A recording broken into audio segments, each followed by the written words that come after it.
అప్పుడు కూడా ఆ లక్ష్మీదేవి కూడా కొత్తపల్లి మీద వచ్చి నా ఈ అమ్మ పండుగ ధనుమని వచ్చి కేకలేస్తున్నాడు.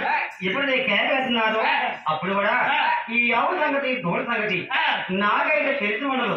అది కాకుండా తెల్లవారితే ఒక్కడగలు ఆవులు వేస్తున్నారు. ఆ గొల్లగొప్పలు అయితే ఈ ఆవు సంగతి దూడ సంగతి తెలిసి ఉంటాయి అని చెప్పేసి అప్పుడు సొలభ మనాడు కూడా ఆ మన తొలగబడి సరిగా కేక తగలినా